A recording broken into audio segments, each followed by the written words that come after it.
Agad na niyang tinapos ang pag-uusap nila ni James, dahil wala naman itong impormasyon na maibibigay sa kanya. Isang tao lang ang gusto niyang makausap ngayon, para magpaliwanag sa kanya ng lahat. Mabilis siyang nagbihis at umalis ng isla. Samantala sa loob ng sasakyan, kampanteng nakaupo si Sanai sa panlikurang upuan ng kanilang kotse, habang kumakain ng buto ng pakwan. Katabi niya ang dalawa niyang kambal na eagles, na busy sa pagkukwentuhan. Kuya Alaric, sa tingin mo kaya, makikilala ka agad tayo ni Daddy? Tanong ni Adira sa kapatid. Kuya ang tawag niya dito, dahil ito daw ang unang lumabas kaysa sa kanya. Kahit sa New York sila lumaki, Pilipino pa rin ang kanilang pananalita kapag nag-uusap sila, dahil ito ang tinuro ni Sanai sa kanila. Malamang, inubos na natin ang mukha ni Daddy . Walang natira kay Mommy, seryosong sagot naman ni Alaric sa kapatid. Kaya lang, sinaktan niya si Mommy, magkakabalikan pa kaya sila? Pabulong niyang tanong kay Alaric, ngunit naririnig pa rin sila ng kanilang ina. Agad na nalunok ni Sanai ang buong buto ng pakwan, na hindi pa nangunguya ng marinig ang pag-uusap ng dalawang eagles. Kahit kailan talaga, itong dalawa, palibhas na nagmana sa ama. Mahilig manira ng kanyang moments, sa tuwing kumakain. Binalingan niya ang dalawa na nanlalaki ang mga mata, habang nakaangat ang mukha na nakatitig sa kanya. Ano nga ang lagi kong sinasabi ha? Alaric, Adira, tanong niya sa dalawa na parang takot ang itsura. Hindi magsasalita kapag kumakain ka Mommy. Sorry po, sabay-sabay na sagot ng mga ito sa kanya, habang nagpapakyut pa. At ito na naman siya parang nakikita ulit ang mukha ng asawa.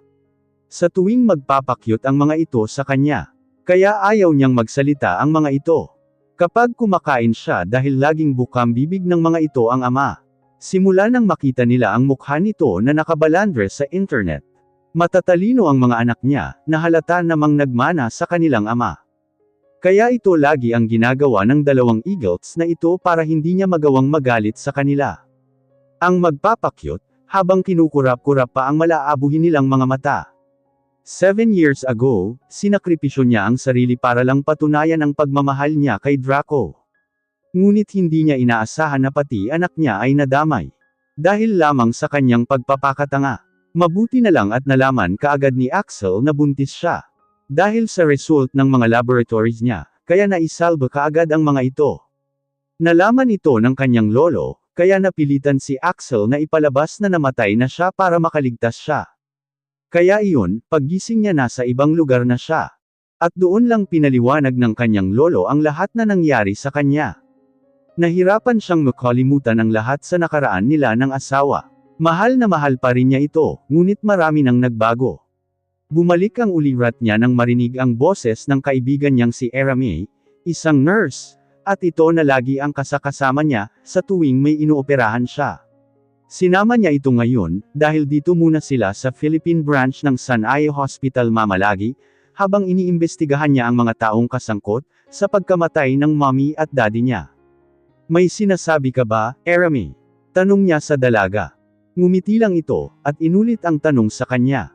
Sabi ko kung saan ba tayo didiretso, sa manor mo ba? Or doon sa Sanai Hospital? Sa Sanai Hospital. May dadaanan muna ako doon ng mga papeles, na kailangan kong dalhin sa manor. Pinahanda ko na yun sa pinsan kong si Axel, agad niyang sagot. Okay, sagot nito sa katiningnan ng dalawang kambal, na ngayon ay nakatulog na. Samantala, kakarating lang ni Draco sa Sanai Hospital, at dirdiretso ang kanyang paglalakad papunta sa opisina ni Axel. Laking gulat ni Asher nang makita siya, dahil almost 7 years na din itong hindi nagpakita. Ngunit si Axel, hindi na madrawing ang pagmumukha, dahil alam niya kung bakit nandito ngayon si Draco sa harapan niya. Axel, mayroon ba akong dapat malaman? Parang maluluhan niyang tanong sa kaibigan. Ano bang gusto mong malaman Draco? Agad din itong sagot sa kanya na waring kinukumpirma pa sa utak, kung ano ba talaga ang dahilan ng pagpunta ng kaibigan. Alam mo kung ano ang gusto kong malaman ngayon Axel. Please maawa ka. Huwag mo nang dagdagan pa ang 7 taon na pagdurusa ko, na hindi kasama si Katlea, garalgal ang boses niya. Habang tinatitigan si Axel sa mga mata. Kabaligtaran naman ang reaksyon ni Axel, dahil halatang nagigilty siya sa ginawa niya sa kaibigan 7 years ago. Axel please, alam mo bang gustong-gusto na kitang suntukin ngayon? Galit niyang wika kay Axel, dahil nakita niyang hindi pa rin ito nagsasalita, at nanatili lang nakayuko. Ipaliwanag mo sa akin, ang tungkol doon sa text message mo, nahihintayin ko ang pagbabalik ni Katlea. Axel, aminin mo sa akin, maawa ka, buhay pa ba si Katlea? Nanlalabo na ang mga luha niya, na pinipigilang tumulo mula sa kanyang mga mata. Ngunit ang huling sinabi ni Axel ang siyang nagpalambot ng mga buto sa kanyang mga paa. Yes. I'm sorry bro. Ginawa ko lang yun para mailigtas si Katlea. Naiiyak na ring sagot sa kanya ni Axel. Tuluyan na siyang napaluhod at napahilamos ng mukha, dahil sa kanyang mga narinig. Pero bakit? Axel bakit? Hindi ba ako naging mabuting kaibigan sa'yo? Bakit mo ginawa sa akin ta? Axel alam mong gustong-gusto ko nang mamatay ng mga panahong yun, kahit hanggang ngayon. Pero bakit mo natiis na pagdusahan ko, ng 7 taon ang pangungulila sa aking asawa't anak? Bakit? Dahil pinsan ko siya. Agaw ni Axel sa pagsasalita niya. Ano? Anong sinabi mo? Hindi na naman siya makapaniwala sa kanyang narinig. Ano na naman ba taha? Ilang sekreto ba ang hindi mo pa nasasabi sa akin? Naglulakuhan ba tayo dito Axel? Parang pinipiga na ang puso niya sa pagkakataong ito. Wala nang pagsisidlan ng galit sa kanyang puso, dahil parang sasabog na ito. Hindi tayo naglalakuhan dito bro, totoo ang lahat ng sinasabi ko. Huli ko na nalaman na si Katlea pala at si Sanaya ay iisa. Matagal na siyang pinaghahanap ni Lolo, mula pa noong more than 3 years old pa lang siya. Nawala siya kasabay ng pagkamatay ng kanyang totoong mga magulang. Hindi namin ta sinabi sa'yo, dahil magiging mapanganib na rin ang buhay mo. Mula noong maliit pa si Sanaya, nakatadhana na siyang maging Eagle Queen, paglaki niya. Pinatay ang kanyang mga magulang, dahil sa estado ng pagiging Eagle Queen ng mommy niya. Maraming kalaban si Tita Ara noon, na naging dahilan kung bakit itinago niyang may anak siya. At ngayong natagpuan na si Sanaya, hindi niya alam kung sino ang mga taong nagtatangka sa buhay niya, kaya para maprotektahan ka, mas pinili niyang huwag ipaalam sa'yo. Ina naman Axel, alam mo na simulat sapol na matagal nang may mga taong nagtatangka sa buhay ko. Mag-asawa kami ni Katlea, hindi ko kailangan ang proteksyon niya, dahil kaya kong protektahan ang sarili ko. Siya ang kailangan kong protektahan. Yun na nga bro siya ang kailangan mong protektahan. Pag-agaw niya sa sinabi ni Draco. Pero anong nangyari ha? Hinayaan mo na ang iyong galit at selos ang magpasya para sa inyong dalawa. Kinailangan kong ilihim sa iyo na buhay siya, para mailigtas ang buhay ng magiging anak mo sa kanya. Wala akong choice bro, kaibigan kita, pero pinsan ko din si Sanaya. Ang nangyari sa kanya noon, ay hindi nakaligtas kay Lolo. Kaya galit na galit siya sa akin. Wala akong nagawa kundi ang sundin ang utos ni Lolo. Naipadala siya sa New York sa araw na iyon mismo. Kaya ilang oras ako bago lumabas ng operating room. Dahil pinlano ko munang mabuti kung paano ko siya palabasin sa silid na yon.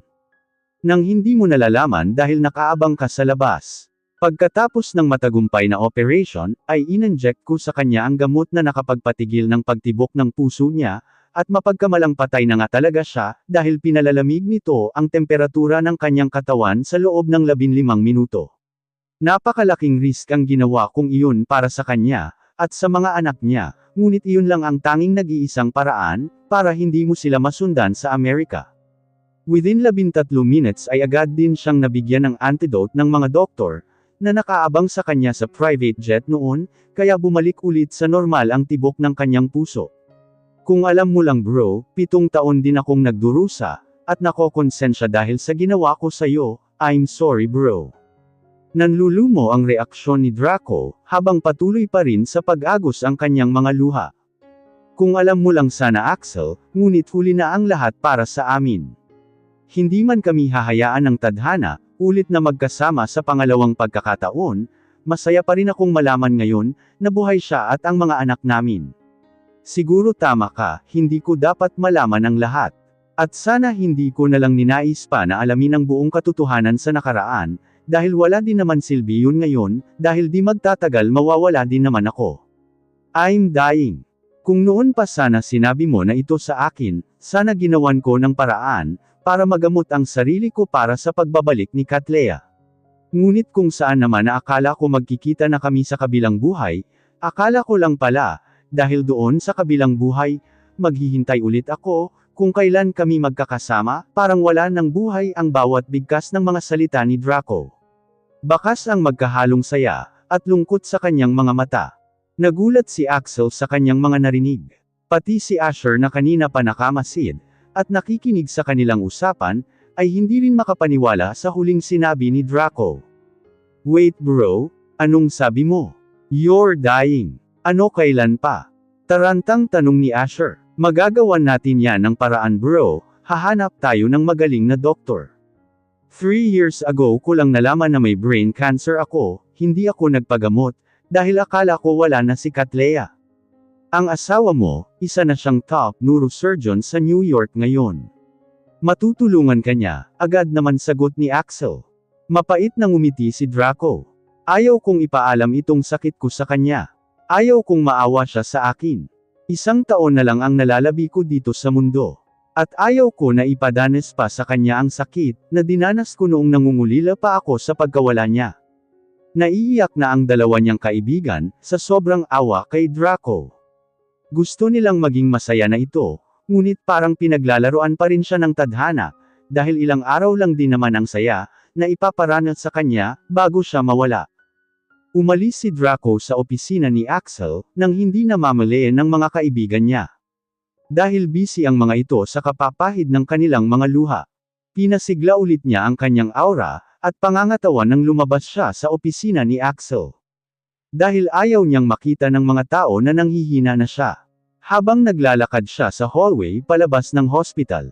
Ang kaninang lungkot at pighati niya, ay napalitan ng saya nang makita niya ang babaeng makakasalubong niya. Sa likod nito'y mga nakaunipormeng bodyguards, na halatang pinuprotektahan sila sa kahit sinumang gustong lumapit sa kanila. Mas lalo itong gumanda, at halatang inaalagaan ang pangangatawan. Dahil mas lalo itong sumeksi. Hindi halatang may anak na ito, dahil sa mas ata pa ito tingnan. Hindi siya nito nakita, dahil busy ito sa kakatingin sa hawak niyang cellphone. Nang bumaba siya ng tingin, nakita niya ang 2 kambal na kamukhang kamukha niya, at waring titig na titig ang mga ito sa kanya. Napapaluha siya sa pagkasabik na may akap ang mga anak niya. Habang papalapit na ang paghaharap nila, ay sabay-sabay na nagsalita ang kambal, na siyang nagpatigil sa mundo nilang mag-asawa. Daddy, sabay na bigkas ng dalawa. Tumigil sa paglalakad si Draco, habang si Katlea naman ay tumigil din, at umangat ng mukha, para lamang masindak nang makita siya. Matagal ang kanilang pagtitigan, at mababakas sa kanilang mga mata ang pagkasabik sa bawat isa. Akmang yayakapin na sana siya ni Draco, ngunit agad namang umiwas ng tingin si Sanaya, at diretsyong naglakad, habang hila-hila ang kanyang mga anak, na lumilingon pa rin sa kanilang ama. Naiwan si Draco sa hallway, na nakapako pa rin ang malungkot na tingin sa likod ni Sanaya, at ng mga anak niya. Samantala, si Asher na susundan sana si Draco, ay napatigil din nang mapadapo ang kanyang tingin sa mukha ng kasama ni Katlea, na dumaan sa harap niya. Bakit parang familiar sa kanya ang babae? Sa loob-loob niya. Nanlalambot ang mga paa ni Katlea, habang naglalakad papalayo sa kanyang asawa. Gustong-gusto na niyang yakapin ito kanina, pero pinigilan niya ang sarili. Dahil ayaw na niyang maulit pa ang nangyari sa nakaraan. 7 taon na ang nakalipas, ngunit hanggang ngayon, ramdam na ramdam pa rin niya ang sakit na parang nangyari ito kahapon lang. Sinubukan niyang kalimutan si Draco, ngunit bakit hindi pa rin niya magawa? Bakit hanggang ngayon, sariwa pa rin sa puso niya ang lahat ng kanilang mga alaala? Pinahid niya ang mga luha sa kanyang mga mata, at sa kataas ang noo na naglakad papunta sa opisina ng pinsan niya. Kailangan niyang maging matatag at matapang ngayon, para sa mga anak niya.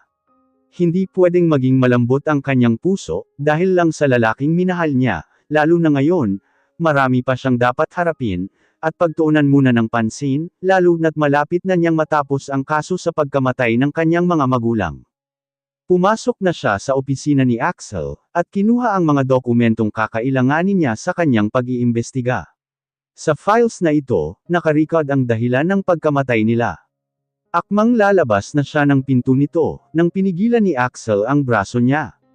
Sanaya, sandali, tawag ni Axel sa pinsan. May dapat kang malaman. Kunot noong nilingon siya ni Sanaya at tinanong. Bakit Axel, anong dapat kong malaman? Magsasalita na sana si Axel, nang kanyang maalala ang sinabi ni Draco kanina, na hindi dapat malaman ni Sanaya ang tungkol sa sakit niya. Kaya nanatiling nakaawang ang kanyang mga labi, at walang salita na lumabas sa kanyang bibig. Lalong kumunat ang noo ni Sanaya, nang makitang hindi pa rin nagsasalita si Axel. May problema ba inson? Tanong ulit niya. Wala inson, ang naging sagot na lang ni Axel. Ayaw niyang pangunahan si Draco, naniniwala siyang makakaya nitong solusyonan ang problema nilang dalawa. Nagkita na ba kayo ni Draco? Ang tanging naging tanong na lang niya. Hindi, pagsisinungaling na sagot ni Sanaya. Ayaw na niyang pag-usapan pa ang tungkol dito, dahil lalo lang nadidagdagan ang sakit na nararamdaman niya. Pagkatapos sagutin si Axel, ay mabilis na siyang nagpaalam dito, at binalingan ang dalawang eagles na ngayoy karga-karga na ni Asher sa tabi ni Aramay. Bye na kayo sa Tito Axel ninyo. Agad naman siyang sinunod ng dalawang bata. Bye Tito Axel, sabay yakap ng dalawa sa tiyuhin. Agad naman silang niyakap ni Axel, bagaman nasa puso pa rin niya ang nakokonsensya. Mas nauna pa silang yamakap sa mga ito, kaysa sa talagang ama. Bye Tito Pogi, paalam din nila kay Asher. Agad namang kinarga uli sila ni Asher, at pinaghahalikan sa noo, bago binalingan si Aramay, at nginisihan ito. Ikaw miss, hindi ka ba magpapalim? Para makarga na rin kita, at mahalikan sa noo. Bastos, namumulang sagot ni Aramay, habang nangangalaiti sa galit. Kanina pa kasi ito tanong ng tanong sa kanya. Nabuburyong na siya sa kakulitan at kay abangan ng lalaking ito. Sa halip narinig na lang niya na humagalpak lang ito ng tawa, habang papaalis sila. Mabilis silang umalis ng hospital, at direktang umuwi ng Sanaya Manor, na dati pa binili ng lolo Harry niya para sa kanya. Tahimik ang buong biyahe nila, kahit ang dalawang kambal ay walang ganang magsalita. Bakas sa mga mukha nito ang lungkot, simula nang makita nila ang kanilang daddy kanina. Ilang sandali pa'y dumating na sila sa manor. Kakalabas lang nilang lahat, nang biglang may isa pang sasakyan ang dumating. Sinundan pala sila ni Draco pauwi dito. Akmang susuguri na ito ng mga bodyguard niya upang harangan, ngunit sinenyasan niya kaagad ang mga ito, na huwag pakialaman si Draco. Kaya hinayaan na lang ng mga bodyguard, na lumapit siya sa kanilang Eagle Queen. Cattleya please, pwede ba tayong mag-usap? Parang iiyak ang boses nito, habang nakaharap sa kanya. Sanaya Ferrer ang pangalan ko, agad na pagtatama niya sa sinabi nito. Kahit pa na Sanaya ka man ngayon, o kahit ano pa ang magiging pangalan mo, hindi pa rin magbabago ang katotohanan na asawa pa rin kita dito sa puso ko. Matagal na tayong hiwalay Draco. Baka nakalimutan mo na ikaw mismo ang nagpumilit sa akin, para pirmahan ang divorce paper na inihanda mo. Nagmamakaawa ako sa iyo noon na paniwalaan mo ako, ngunit naging matigas ang puso mo.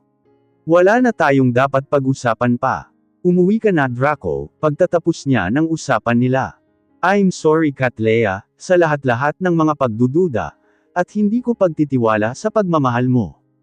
Umiiyak nitong sabi, nangyari na ang lahat Draco. Simula nang pinatay ko ang sarili ko sa harapan mo, kinailangan ko na ring patayin ang nararamdaman ng puso ko, para maibigay ang kalayaan mo.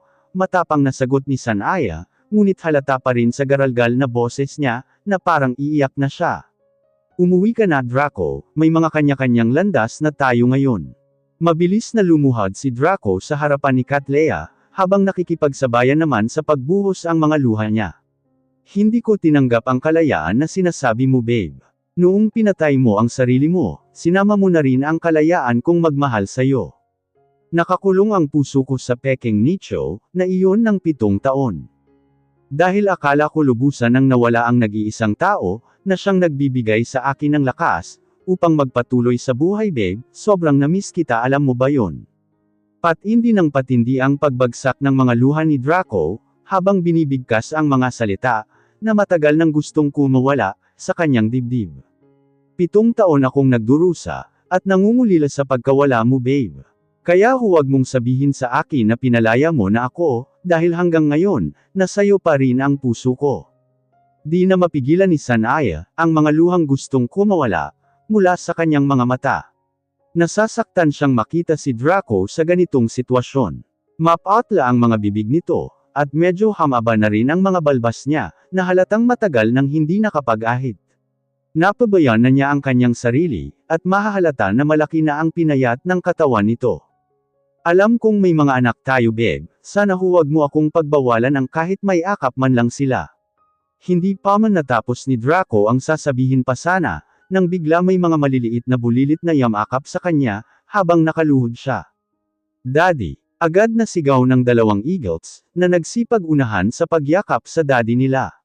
Buong puso na niyakap ni Draco, at pinaghahalikan sa noo ang mga anak niya. Hindi niya inaasahan na darating pa ang pagkakataong ito, na may akap pa niya ang kanyang mga anak, kahit sandali man lang sa kanyang buhay. Miss na kayo ni Daddy mga anak. Maraming salamat at dumating ang araw na ito sa buhay ko, ang may akap man lang kayo. Miss ka na din namin. Daddy sabat ni Alaric. Sana magkakasama na tayong lahat Daddy, umiiyak na ring daing ni Adira. Hindi na kinaya ni Sanaya ang makitang nag-iiyakan si Draco, at ang mga anak niya sa kanyang harapan, parang pinipiga ang kanyang puso, at nahihirapan siyang huminga. Hindi na rin niya mapigilan ang mga luha, na tuluyan ang nagsipag-unahan sa pag-agos sa kanyang mukha. Mabilis siyang tumalikod sa mga ito, at direktang umakyat sa kanyang silid, habang patuloy pa rin sa pag-iyak. Sumalampak siya sa kama, at niyakap ang unan, upang doon lahat ibuhos ang lahat ng sakit na kanyang nararamdaman. Akala niya sa loob ng 7 taon, nakahanda na siya para sa muling pagkikita nila. Sumumpa siya sa sarili na kalimutan si Draco, at mag-focus sa pag-imbestiga sa mga taong kasangkot sa pagpatay sa kanyang mga magulang. Ngunit ano itong nararamdaman niya? Kakabalik pa lang niya, ngunit parang wala na siya sa sariling katinoan. Ilang sandali pinag-ring ang kanyang cellphone.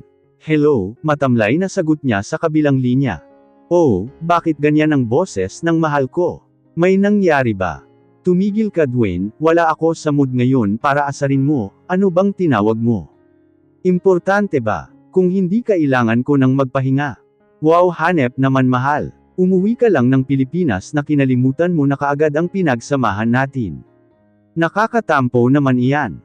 Sabihin mo na kasi ang pakay mo, ang dami mo pang satsat, na imbierna na siya sa kaibigan. Nandito ako ngayon sa airport, wala akong matutuluyan dito, kaya sunduin mo ako wag na lang pala, parang uulan kasi, kaya utusan mo na lang ang driver mo para sunduin ako. What? Bigla siyang napabalikwas ng bangon, nang marinig ang lahat ng sinabi ni Dwayne. Bakit ka pa pumunta dito? Di ba sabi ko kaya ko na ang sarili ko? Ayaw ng lolo mo pinasundan ka niya dito sa akin. Para saan pa daw ang aking pagiging number 1 private detective sa buong mundo, kung hindi kita matutulungan sa pag-iimbestiga mo dito? Ang lolo mo ang sisihin mo, huwag ako.